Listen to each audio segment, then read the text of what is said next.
கண்டிப்பாக பின்பற்ற வேண்டும். சார், இதற்கு முன்னால காங்கிரஸ் ஆட்சியில மன்மோகன் சிங் பிரதமர் அந்த காலத்தையும் இன்றைக்கு இருக்கிற மோடி அரசையும் பொருளாதாரம் அப்படிங்கிற ஒரு விஷயத்தில் நீங்க எப்படி பாக்குறீங்க? கண்டிப்பா இந்த அரசினுடைய சட்டத்திட்டங்கள் இந்த நாட்டினுடைய வளர்ச்சிக்கு பெருதுணையாக இருக்கிறது. இந்தியாவினுடைய இமேஜே மாறி போச்சு. பல நாடுகள் இந்தியாவை ஆக்கப்பூர்வமாக பார்க்கிறார்கள். இதுவே மிகப்பெரிய சக்தி. அவங்க எடுக்கக்கூடிய முடிவுகள், ஜிஎஸ்டியா இருக்கட்டும், அமுல்படுத்தல சில தடைகள் இருந்துச்சு, அதை சரிப்படுத்தணும். அதே மாதிரி டிமானிட்டைசேஷனா இருக்கட்டும், மார்க்கெட் லிபரலைசேஷனா இருக்கட்டும், 100% ஃபாரின் டைரக்ட் இன்வெஸ்ட்மெண்ட் கொண்டு வரணுங்கிற எண்ணம் அவருக்கு கண்டிப்பா இருக்கு.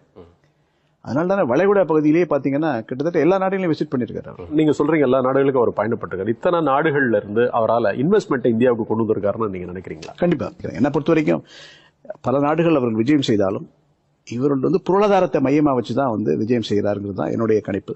அதன் மூலமா தான் இப்போ பிராண்ட் ஈக்விட்டி இம்ப்ரூவ் ஆயிருக்கு, ஃபாரின் டைரக்ட் இன்வெஸ்ட்மெண்ட் இம்ப்ரூவ் ஆயிருக்கு, பிசினஸ் காம்படிட்டிவ் இண்டெக்ஸ் இம்ப்ரூவ் ஆயிருக்கு, ஈஸ் ஆஃப் டூயிங் பிசினஸ்.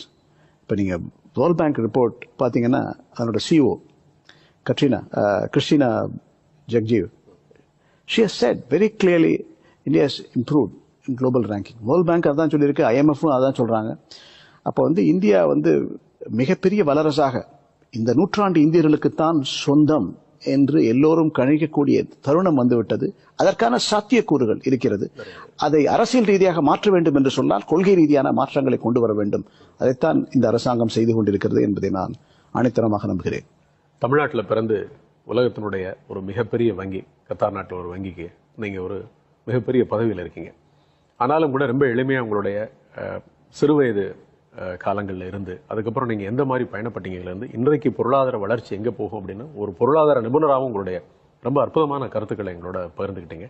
இன்றைய நிகழ்ச்சியில் கலந்துக்கிட்டதுக்கு மிக்க நன்றி சார். வாய்ப்பளித்தமைக்கு மிக்க நன்றி.